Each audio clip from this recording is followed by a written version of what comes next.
As we listen to Steve Azar's One Mississippi, I want to welcome you to SuperTalk Outdoors from the Foundation Studio right here on Biloxi's Back Bay. This is where we celebrate every single Monday at lunchtime the world-class outdoors of the state of Mississippi because, again, as I say every single week, we are the capital of the outdoors in America, and we didn't get there by chance. We got there because a lot of hard-working people are focused on implementing the North American wildlife conservation model in this state and to make this state a leader in the United States. Thank you for joining us on the powerful SuperTalk Mississippi Radio Network or on SuperTalk TV at C Spire TV. But some of you are listening on YouTube or Facebook or your favorite podcast. I always give you the date with that in mind. It's April the 24th, 2023. It's kind of cool outside. Isn't this amazing? My son Jordan and my friend Joe Cloyd are out hunting turkey as we speak. They sent a video just a second ago of some gobbling going on. It sounded pretty close, so it'll be interesting to see what I hear from them. If I hear from them before the show's over with, I'll certainly let you know about it. But boy, turkey season, as was reported last week by my friend Adam Butler, continues in full steam ahead. Number of jakes we're seeing, and everyone's seeing out there is a real promising part of the hunt this year, and it bodes well for the years to come. I want to thank the title sponsor for SuperTalk Outdoors, the Foundation. The formal name is the Foundation for Mississippi Wildlife, Fisheries, and Parks, and they're an outdoor foundation that supports the Department of Wildlife, Fisheries, and Parks, a separate 501(c) nonprofit. Through their support, wildlife and educational projects are made possible at the Department of Wildlife, Fisheries, and Parks. And they also are focused on issues from time to time that have to do with protecting Mississippi's outdoor legacy and heritage, as was the case with the leadership on the Outdoors Stewardship Trust Fund that we're going to be talking about here in just a second. As I've said so many times before, this is a really dedicated group of volunteer conservation leaders in the state, and I really appreciate their leadership. By the way, my views on this show are mine, not those of the foundation. I'm an independent voice, so I'm here for outdoorsmen and women, and I'm always kind of quick to point out that outdoorsmen and women in this state can count on me to say the things that need to be said when it comes to conservation issues. So I'm honored to be here. I want to thank the producer of SuperTalk Outdoors. I should do that more often. My friend Cal Curley, who's here every single Monday with me. And I should make him a regular guest on this show. He does such a great job producing SuperTalk Outdoors. Good morning, Kyle. How you doing, my friend? I'm doing pretty good, Ricky. How about yourself? I'm good. We didn't do a split screen for those on YouTube and Facebook because I just wanted Kyle to know I was going to at least say good morning to him. But it's been a great celebration here every Monday, hasn't it, my friend? It sure has, and it's hard to be behind the camera when you're on camera. It is. It is. Hey, listen, man, here's the deal. We get an opportunity to hear from people across the state, but I know that when we talk coastal Mississippi fishing, it probably makes you a little bit sick at your stomach that you're not out there with your son. Yeah, that's one of the drawbacks of it, I guess. You're constantly reminded that you want to be somewhere else fishing. Well, Kyle's son plays soccer and baseball, and Kyle's incredibly involved. He plays the music in the Superdome during Saints games. He's involved with the Shuckers here in Biloxi. He does IT and operations for multiple stations. So he's a busy dude, but he loves the outdoors, and he'll go the first chance he gets. Won't you, Kyle? We will. I will. My son and I have been talking about trying to go fishing, but our schedules just haven't aligned quite yet. Maybe 2 weeks from now. Yeah. Good luck to you, my friend. But anyway, thanks for what you do for the show, my friend. You bet. My pleasure. Yeah, absolutely. Hey, so now let's turn over to, I'm really thrilled to have my friend Ricky Flint back. He used to be head of the alligator program for the Department of Wildlife, Fisheries, and Parks, and now he's the project manager, the supervisor of the Outdoors Stewardship Trust Fund, works with an incredible board of trustees. I call them the dream team. They've done a terrific job of getting this new fund off the ground. But anyway, Ricky, how you doing this morning, my friend? Doing great. Glad to be here. It's good to see you too, man. Let's see. We got a little distortion in the picture. We'll see if we can get that cleared up. But we can hear you fine, I'm looking Ricky. a little sick there. Yeah, we'll get that cleaned up. But listen, for the audience, Man, what an incredible first year, 104 applications. Why don't you kind of give us a quick review of the amount of money we had and how many applications we had? Yeah, so really excited to be in this position. You know, moved in February 1st.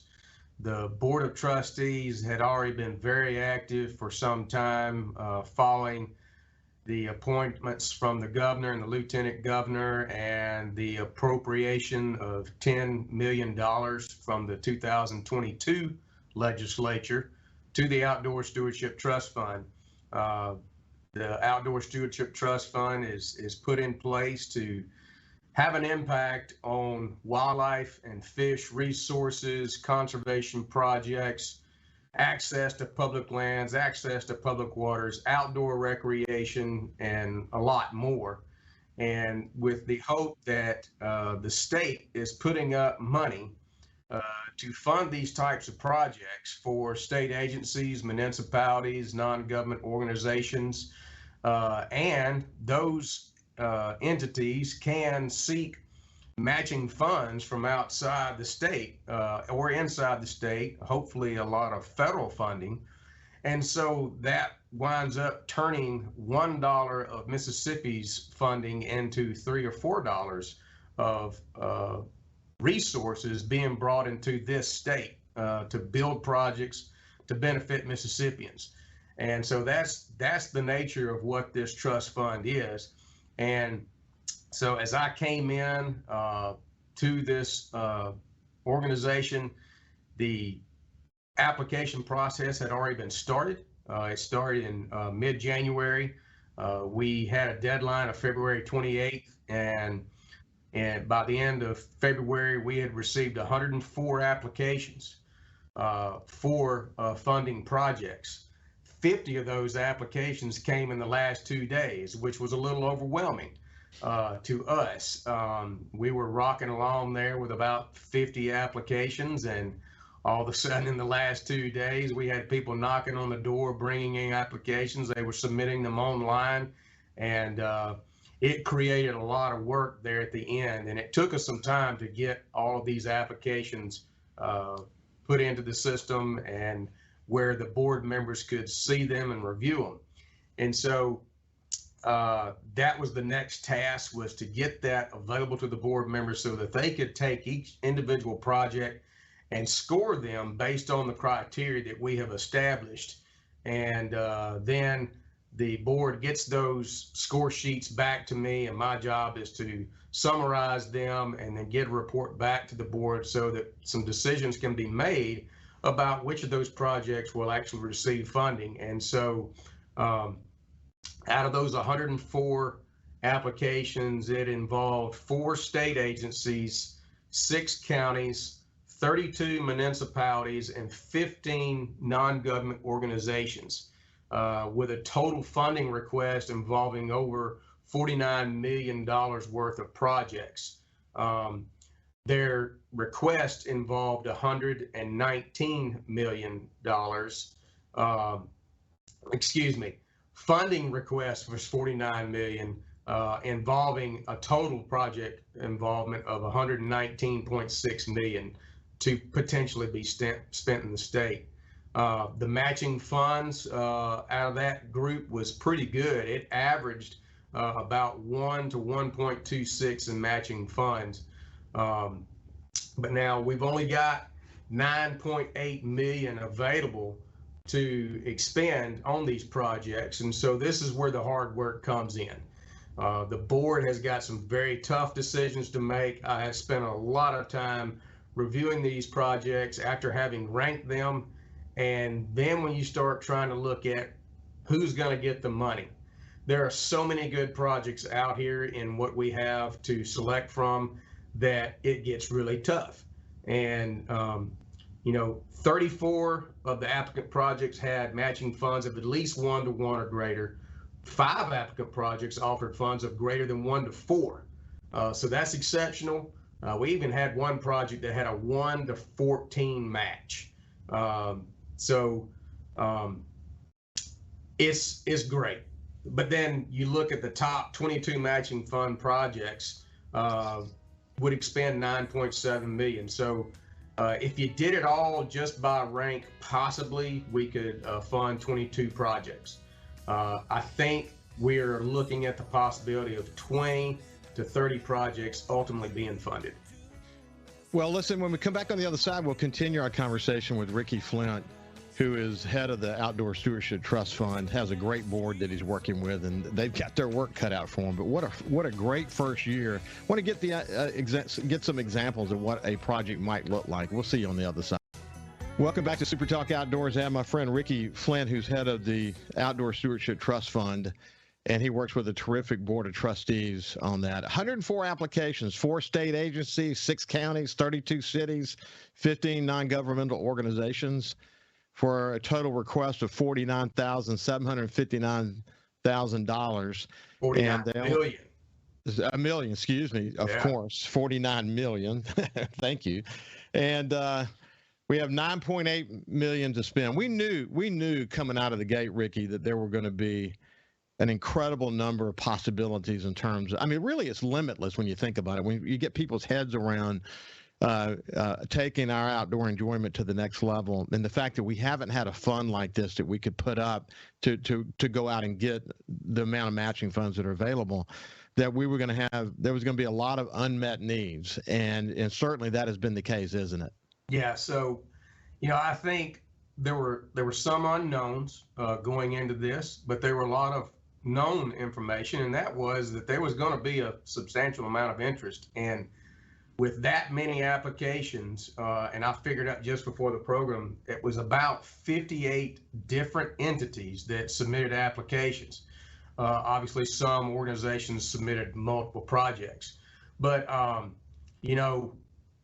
think that was the most important thing to this 2023 legislature, was needing to know how was this program going to do, how much interest was there, and what type of projects would be submitted. And we had opportunity in January and February to meet several times with some of the legislators and explain summaries of what was going on. And I think that came off very well, having seen some of the examples of the projects that were being submitted and the interest that was out there. And, if I don't say it again, let me say right now, we cannot be more appreciative of the House and the Senate in their support for this funding program and what it's going to do for Mississippi. And I think there's a lot to be seen yet. I think it's going to be very exciting once we get the ball rolling and the shovel in the ground,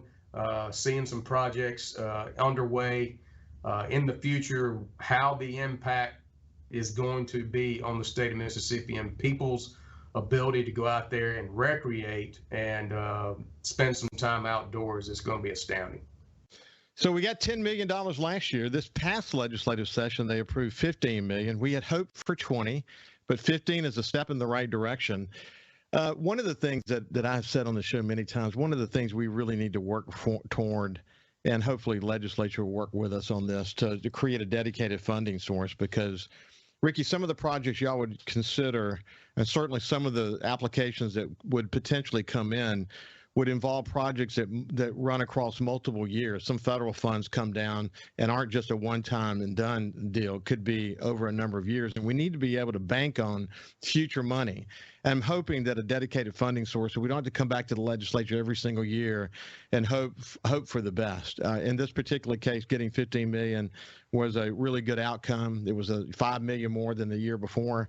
But hopefully we can go to a dedicated funding source, that's for sure. The other thing that's interesting, when you look at the distribution of the funds across the congressional districts, good distribution of applications across the districts, also really good distribution of projects that involve significant matching funds. That was really good to see, wasn't it? Yeah. So, obviously our legislators have interest in projects that are in the areas that they represent, and we can't blame them for that. I think the general public has interest in where our projects situated compared to where they live and where they like to go and recreate. So everyone's got interest in that, and it's great to see the distribution.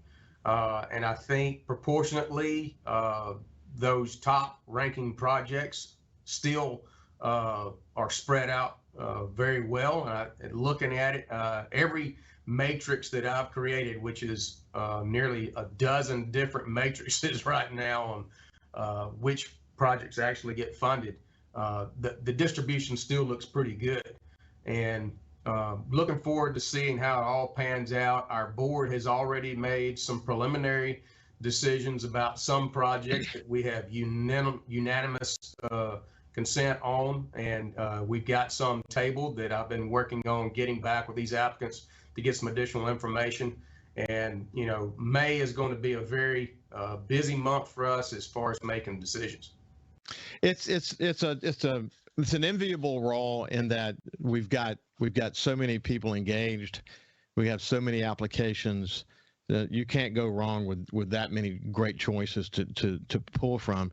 What I would do, I've had the benefit of watching the BP money here in coastal Mississippi, where there is a board, but it's more advisory. But then once they make their rankings and whatever, then it still has to go back to the legislature for approval, and the legislature can either take their recommendations or not. What's beautiful about this particular fund is that the Board of Trustees gets to make the decision. It doesn't have to go back to the legislature. And there's always going to be some politics in it. But what I hope happens is that since this is the first year, that there's almost like sort of demonstration projects that are equally distributed across the state. And maybe, one, maybe two projects are picked that are more substantial in number, because the big projects are the opportunity to do something transformational. But at the same time, given that this is the first year, you want there to be some demonstration of success so that the local communities can look at it and say, okay, that's what we're shooting for. Yeah, I want to do something like that, and here's how I do it. So it's a little bit of a, you don't want to, you can slice it up so much and spread it out so much, you end up not making a huge impact. I'm sure that's got to be a conversation that's going on. Oh, yeah. So, some of these projects are significant. $2.6, $2.7 million to completely fund a project.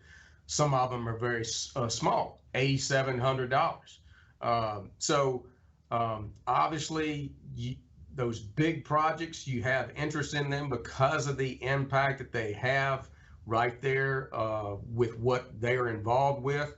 But then again, some of these smaller projects, even though they're small, creates an opportunity in a very centralized area that possibly hasn't been there before. And that's what we're looking at, is how do you distribute this money to the best benefit of the state? Not funding just a few big projects, but also involving a few smaller projects and spread it out across the state. It's a tough decision. Once they started coming out, I started looking at them before the board ever saw them. I was like, man, this is going to be tough, because I'm looking at them and I'm reviewing them, and I know these are good projects, special opportunities in areas that have not been there before. I know you talked about, giving some, for instance, one of the biggest projects that was proposed was from Wildlife, Mississippi. We have a very unique amount of property that exists here in Rankin and Madison County. The Fannie Cook project, the property that exists between Lakeland Drive and Ross Barnett Reservoir.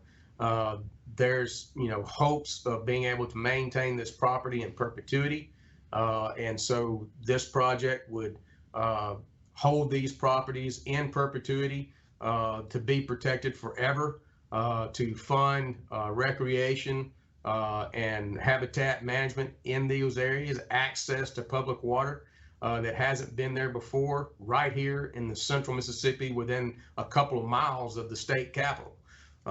That's just one example. We have projects that involve all of our state-owned wildlife management areas. So one fund dedication can be spread out across a number of wildlife management areas across the state. We have one particular project coming from Ducks Unlimited that would involve some very much needed waterfowl improvements to the structures at Mahana Wildlife Management Area, Howard Miller Wildlife Management Area, two of the most highly used public wildlife management areas in the state, and very important to waterfowl, migrating waterfowl. And while it's important to duck hunters, there's, you've got that time of the year that it's very involved for hunters to come and use and recreate, take ducks and all that. But outside the duck season, it's also very important for migrating waterfowl, and not just waterfowl, migrating birds. A number of different opportunities. We have a project that's going to be very special to kids with handicap needs, special needs. That's a group of Mississippians that don't get a lot of access to the outdoors. Fortunately, we have some organizations in the state that are focused on spending time with kids with special needs and handicap. So I could go down the list forever, but you got a lot of municipalities that are trying to work on sports and outdoor complexes, outdoor trails, nature education. It's all across the board, and we're very excited about the opportunities that are here. What a great first year, and it will only get better from here. And the pressure on the trustees will only get more significant as they try to figure out how they're going to fund this unlimited number of possibilities to improve outdoor recreation in the state of Mississippi. It's been great to talk to you, Ricky Flint, from the Outdoors Stewardship Trust Fund. We'll see you after this break. Good to be. Welcome back to Super Talk Outdoors. I enjoyed that conversation with Ricky Flint. He's the right guy for the job after having been involved in the Department of Wildlife, Fisheries, and Parks for so many years, including developing this incredible alligator program that has been a mainstay inside the department. And another great example of when you put the North American wildlife conservation model first, you can do amazing things. We saw it with deer, we saw it with turkey, we've seen it with alligators and other species. Mississippi is a leader when it comes to that. And by the way, one of the things he mentioned is he was talking about these couple of projects and using those as examples of projects that have come in. One from Wildlife Mississippi, an incredible board, incidentally. I mean, you're talking about a dream team of a board of trustees for that nonprofit, Wildlife Mississippi. And my friend James Cummings leads that effort. And I didn't want James. James was a leader in helping to kind of push the Outdoor Stewardship Trust Fund legislation forward. Didn't want him to be on the board of trustees because we wanted Mississippi Wildlife Mississippi to be an applicant, and we didn't want to negate James's voice by putting him on the board of trustees. But he's an expert. He's written books about conservation on private land, and he knows how to go get federal money, and it's great to see that they're a major applicant. And then Ducks Unlimited with Ed Penny, same thing applies. Ed was a major leader in this effort to get the Outdoor Stewardship Trust Fund. They were able to look across the Ducks Unlimited spectrum and get some great examples of projects that can be done here in Mississippi. So that is really good to see. And again, we're lucky to have Ricky Flint in that position. And we'll stay in touch with Ricky and members of the Board of Trustees as they start to whittle down where they're going to use the $9.8 million that's available to them. It's exciting to see all this hitting the ground. So, hey, now we're going to move over to Gary Holcomb, and he is the Mississippi Scholastic Shooting Program coordinator. They had a great event this past weekend. We're going to kind of bring you up to date on all that. But before we go any further, let me welcome Gary to Super Talk Outdoors. How you doing, Gary? Great, guys. Thank y'all for the opportunity. It's good to see you, my friend. So you got to be tired today. You had a busy weekend, didn't you? Yeah, we're definitely in recovery mode after this past weekend. So we had our 2022-2023 MSSP season wrap up and state shoot this past weekend.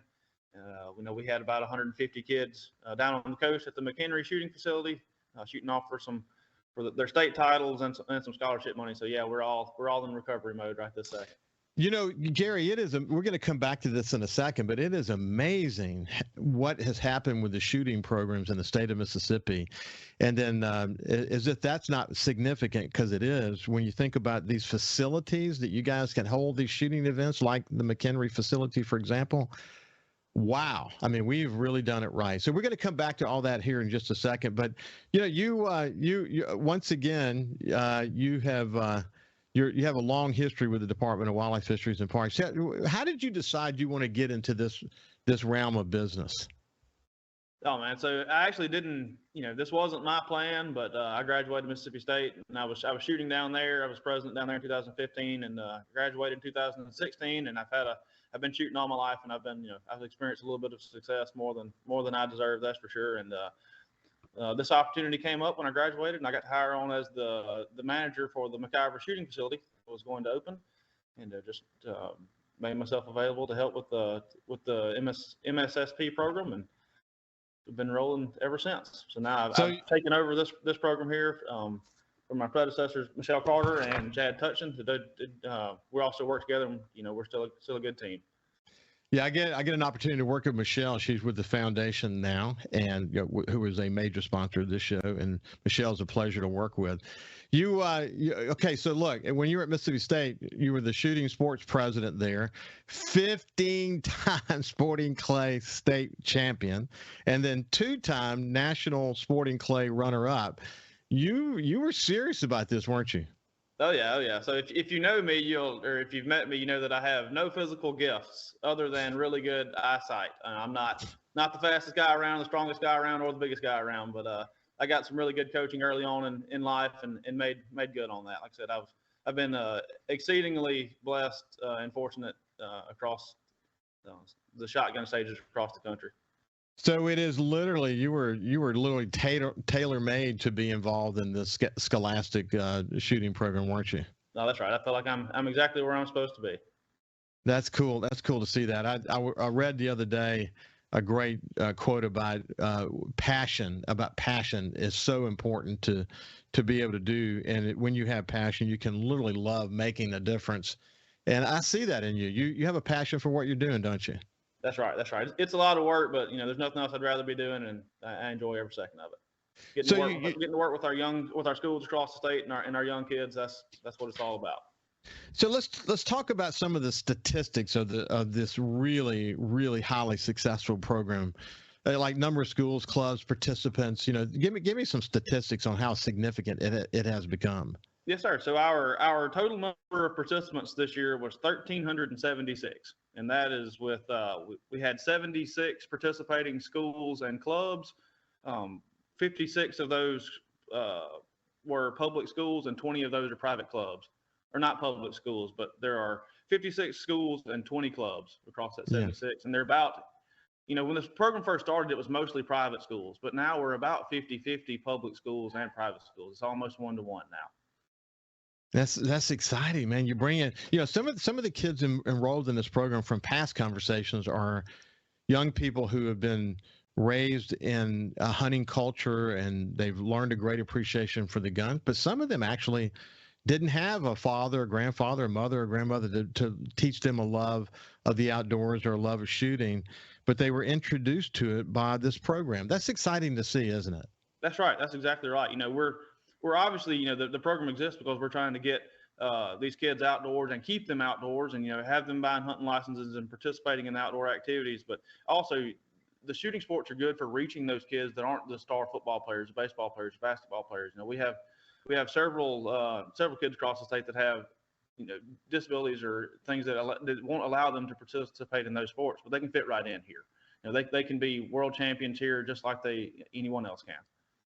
That's great. I love the way you talk about it, that you were blessed with good eyesight. But it's a little bit more than good eyesight. You have to have an ability to react really quickly, and your hand-eye coordination has to be pretty slick. Oh, for sure. And a lot of the things that I'm going to skip forward just a little bit, but one of my favorite duties with this department is teaching our coaches and certifying them so that they can teach our kids and make them safe firearm handlers and competitors as well. And like I said, one of my favorite things to do is to teach some of the things that I learned and that I used to accomplish all those things back when I was younger, teaching those things to our coaches and being able to pass that information along to our folks in Mississippi. I bet, it's interesting. And I felt this way when I coached. I have 3 kids, and I coached all of them in soccer and baseball along the way, and had some real success as a soccer coach. And it was interesting because some of the young people, as they were coming up, could see really early on that they were going to be superstars. You just could tell. And that was one of the neat things about getting to know some of these kids when they were really young, to watch them emerge as just incredible athletes as they get older. Right. But same thing's true with you. I bet you see someone every now and then, you think, holy mackerel, this kid is going to be good. Oh yeah, there's several kids in the program now that I would not have wanted to have been shooting back when I was shooting, because those numbers might have been a little lower. Hey, listen, I'm you heard what I said about these shooting facilities, but we've done a great job of geographically dispersing these really awesome world-class shooting facilities. You came into a situation where someone had a very significant vision, didn't you? Oh yeah, that's for sure. So we should have a range within about 2 to 2.5 hours of everyone in the state now. Isn't that awesome? We have plenty of opportunity for guys to get out and shoot at our facilities. And so this event over the past weekend was at the McHenry facility. I guess it's the newest one, right? Well, no, sir. Actually, it's the second one of the 3. So Turcotte was the first, and then McHenry, and then McIver was third. Okay, McIver was third. Well, tell me about the event this past weekend. All right. So to get to the event this past weekend, we have to go back to our fall semester. So the season starts in October. So our kids they will register in the fall, and then they'll shoot their qualifying shoots. Okay, and we can touch on that later if you want to. But the top 50 or the top 25 3-man squads from the North region and the South region got to qualify to participate in the state shoot that we had this weekend. And down there, they will shoot 100 rounds of sporting clays, 50 rounds of skeet, and 50 rounds of trap. Y'all be decided, there's individual prizes and squad prizes and team prizes, and an overall traveling state championship title for the school that shoots the highest scores. So there's, the foundation has allotted about $12,000 in scholarships, and that's what those kids were shooting off for down there as well. So there's plenty of opportunity to win at that event. That is cool. Again, another reason we have the Foundation for Wildlife, Fisheries, and Parks, the title sponsor for this show. Hey, when we come back, we'll continue our conversation with Gary Holcomb, who is the head of the Mississippi Scholastic Shooting Program. We'll see you after this. Welcome back to Super Talk Outdoors. One of the cool things about doing this show is I get an opportunity to meet so many dedicated people who work for the Department of Wildlife, Fisheries, and Parks. And Gary Holcomb is no exception. I mentioned to him during the break that he's really a terrific spokesman for this program. It helps, though, when you bring something like a 15-time sporting clay state champion and you've been recognized on the national level. It certainly helps. But at the end of the day, man, you still have to be dedicated to the craft and wanting to bring as many kids into the sport as possible. And the state has had a lot of success doing that, hasn't it? Absolutely, yes, absolutely we have. So it's not just me, every one of us, every shooting range employee that we have is incredibly gifted and driven to make sure that this works, that this program works, and that our shooting ranges are outstanding facilities for us to visit. Well, you pointed out before we went to break that $12,000 has been put up by the Foundation for scholarships. I mean, that's real money. So when people Absolutely. go and get involved in this competitive shooting clay shooting sport, it is it's the opportunity to help pay for college, man. So this is I don't know how much more motivation you can get. The kids are already getting to represent their schools, with a shotgun in their hands, which is not something that everybody can say. So that scholarship money on top of it, so it seems like pretty good motivation. No doubt about it. Hey, so if I'm at a school and I don't have a sporting clay team, how do I get involved? Well, the first thing you need to do is send an email to the MSSP email address, and that email address is mssp@wfp.ms.gov. And just give me your name. So the first step that we'll need to do is get a head coach certified. And then after that, I can turn that school loose to them, and we can approach the school board and do whatever we need to do to have them accept the program into their school and get those kids shooting. Well, good. It's interesting because you said you started out as mostly private schools, but now public schools, it's about 50-50 public-private. It's great to see the public schools getting involved. Do you find that they, as a general rule, they understand what this program's all about and they're supportive? Oh, absolutely. We've been met with nothing but kind words for the most part. We've had a couple of schools that gave us a little bit of trouble, but there's another route. So that community, not just that school, can have a club team, and that can represent, not necessarily that school, but those kids can still shoot there. The only thing they're not eligible for is the traveling school title. So they're still allowed to participate in the program. So if we have a 4-H team or a SCTP team local that doesn't have a school, they can still participate in our program. I think about this, and we talk about it here on the show all the time. But if you really want to understand how to respect a shotgun, let's just speak specifically of the shotgun. A lot of that comes from sort of, as I said a few minutes ago, some kids are introduced to that by their fathers and their grandfathers, or some family member or some close friend. Some don't get the opportunity to do that. This program is an opportunity to have other kids come into this and learn an appreciation for the gun, learn gun safety at a pinnacle level. Actually, there's no margin for error in terms of how you guys teach safety as it relates to these guns. And I can't think of a better way to learn respect for a gun, in this case a shotgun, than to be involved in a program like this. I mean, this is something you preach, isn't it? Absolutely.